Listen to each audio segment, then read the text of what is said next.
and in the shape of the constellations, with the other constellations in alignments with them. Yeah. And if you take the constellation Orion, that was the hunter, and every pharaoh was given the title of Orion, or the hunter. Yeah. And he was also given the title in the Greek at one point of Adonai or Adonis. Yeah. And so the different names for the same warrior. And the three stars of the belt of Orion became the three pyramids, the Great Pyramids. Yeah. And they also built the rest of there's other buildings from the satellite photographs. You'll see the whole of Orion recreated on Earth. And so they've always used the same strategy down through the eons in the secret brotherhoods to bring heaven and earth together by recreating heaven right here. And that was the beginning of the plan for utopia. Interesting. So their alignments are very, very essential to them. Yeah. And they go along ley lines, etc. We know that the Catholic Church, when it came in to Britain, initially they used to knock down the old temples, and then an order came out from one of the popes, and he says, no, just reconstruct them and change them into pagan, to Christian temples. Yeah. And they are all on ley lines. You can actually see the compass, the satellite photographs once again. You'll see how they're all in alignment with each other in Glastonbury and all this kind of stuff. This is common knowledge that came out in the 1800s, big time. Yeah. And now, of course, there's plenty of evidence to support this. The recreation of heaven on earth, but a utopia run by those in the know, the scientists and the brotherhood, to make the perfect system on earth. That's what they mean by that. Do you think that, they can... Could there circulate ideas up there that, on these levels, I guess, of these people who actually are in the positions of power to actually build cities and so forth, that, they actually are communicating in some sense with, higher forces with these kind of messages that, we got the idea or something like that? Well, they put out a lot of nonsense. See, most of the stuff that comes out about these groups comes from these groups. Yeah. And they always give us stuff to mystify us and intrigue us, because it's like many of them have said, even about the Illuminati. The Illuminati said that the best way to get people into the order is to put out mystery and intrigue. Yeah, sure. And the young go in, you see, they want to know the secrets. So they put a lot of nonsense out there. We do know that some sects of them have used channeling, we now call channeling, for centuries. In fact, you can go back to the ancient Greeks, where they would use, especially their oracles, their main oracles, they would have women who were essentially drugged, who were supposedly incommunicado with the gods, and she would murmur something in a strange tongue, or just a garble, and the priest would interpret it. That was very common in the ancient world. So they've used, and it's generally women they use for channeling.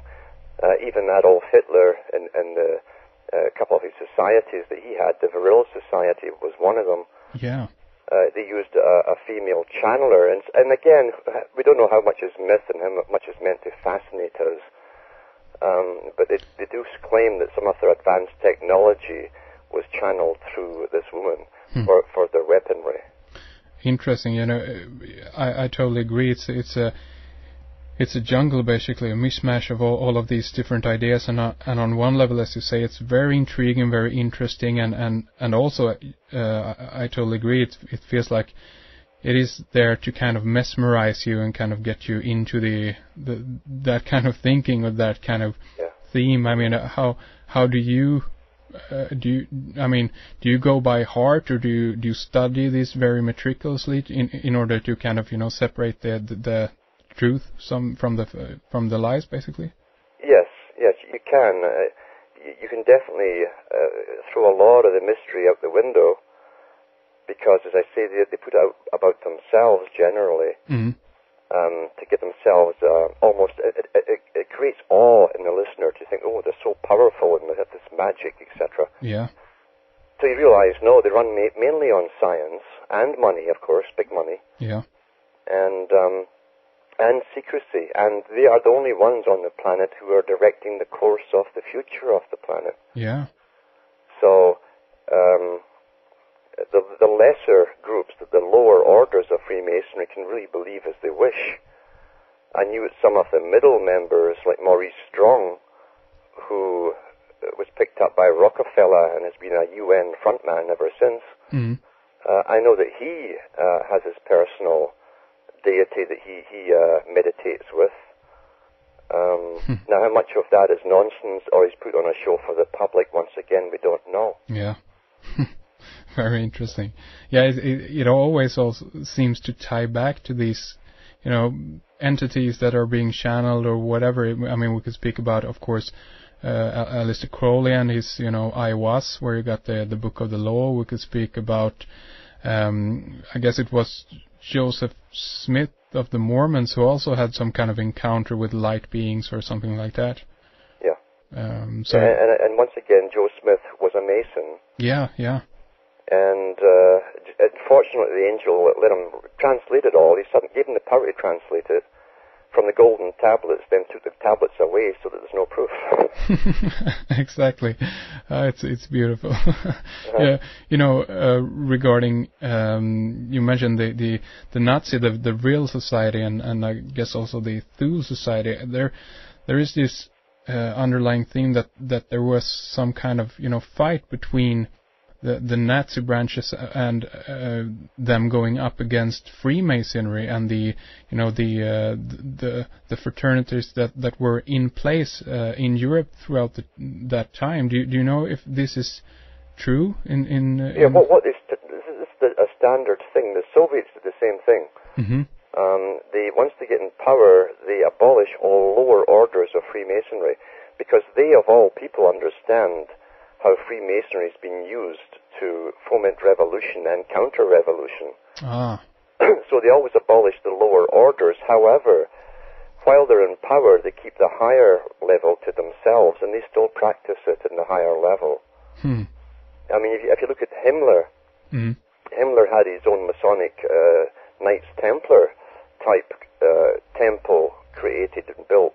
Yeah, yeah. And he went by the old Templar plans with the round temple, or octagonal. I think some of them are octagonal. But so he was heavily involved in this, more so than any of the rest of them. Yeah. And we know that Adolf Hitler had his favorite channeler as well. And he also had a guy who did the stars for him, his horoscopes. So he was heavily influenced by all this too.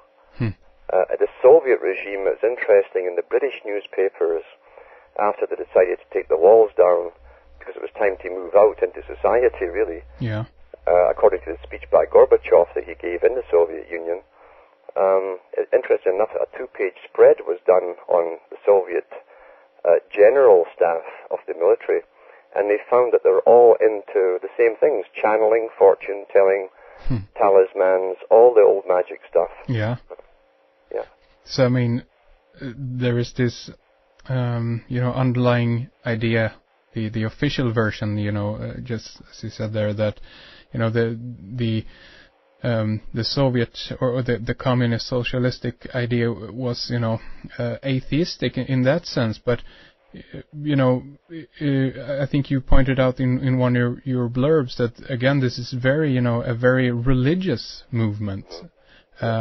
I guess could we interpret something if we look at the symbols on the old Soviet Union flag? I mean, the hammer and the sickle. What's your take on that? Well, on the one hand, you've got the hammer, which is more of a Nordic. You see, behind all these movements, you always have a Nordic influence. And so you have the hammer of Thor. And you also have the same hammer in the British societies that H.G. Wells belonged to, the Fabian Society, where you will see in the stained glass windows for the Fabian Society, H.G. Wells and others, the founders, hammering the world with a big hammer So that was the same as the Soviets, that you would use the hammer, the might. Yeah. But they also have the sickle. Now, the sickle is a standard tool that Kronos, Saturn, Kronos is the Greek for the same thing. Yeah. He was called the side wielder. He cut the cords between ages, the old and the new, so that the scythe was a symbol of the cutting between the old and the new age.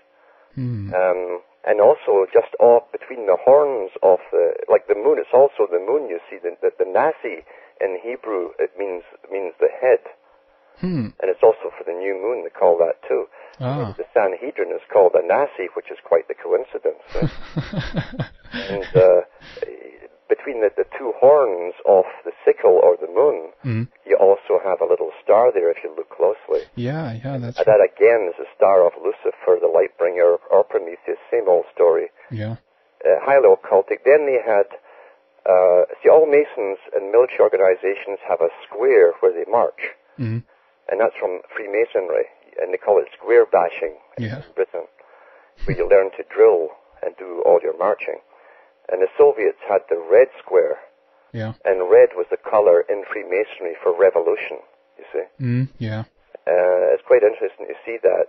If you go to the British police, they wear the checkered one, the black and white squares round their hats. Yeah. Because they are Freemasonic societies. They are the fraternity of Freemasonry and all police forces. Yeah. So there you have the one on the one side, and then you have the red ones on the other, but they're all part of the same structure. Yeah. In fact, the Scottish branch of the military around their hats, they have the red and white squares because that comes from the old Jacobean part of their society, the Jacobean revolution. Interesting, yeah. Don't wear those same ones today because Scots are always put out into the forefront as the shock troops for all the fighting. So they've got a lot in common with the symbology of the Soviet system. Interesting, yeah. You mentioned a lot of interesting, terms there, like Jacobinism and also of course the Fabian Society. Maybe we can go into that also, but there is one term I know that might also connect with the hammer, and this is the idea of beating your swords into plowshares. Have you heard about this? Yeah, eventually that was always their intention, but only after total dominance of the world is achieved. To ensure that Joe Public could never have a counter-revolution. That's what they mean by it. So this is the idea of abolishing all weapons in the world after your structure is in place, basically. Yeah. In fact, communism used to say that the definition of their goal was the absence of all opposition. That's when they would achieve their goal. Yeah. And they ran with they used all the Masonic free symbols in the Soviet side as well. And Leon Trotsky wrote about it when he was escorted out of Russia. Yeah. He was escorted through 2 or 3 different borders by Russian police or NKVD, they were called at the time. And he said they didn't have to show passports anywhere because his guides gave Masonic flashes as they went past and they allowed through. Yeah. And Trotsky himself, when he died, he was writing a book on Freemasonry. He joined it while in prison. So they were all Freemasons on all sides. Yeah. And what's interesting too, if you look into the United States Congressional Hall, and you'll see all the symbols of the old gods, the mythological gods of Greece up on the ceiling. Yeah. If you go into the Kremlin, you'll see the same thing. So I mean, this again is this a tie back to? I guess the main idea now is, I guess, that all of this goes back to Greece, this type of deal. But do you think that they up there even tie this back further to Atlantis, as you spoke of earlier, considering the Francis Bacon idea with the new Atlantis and all of that? Well, on the one hand, we have to remember the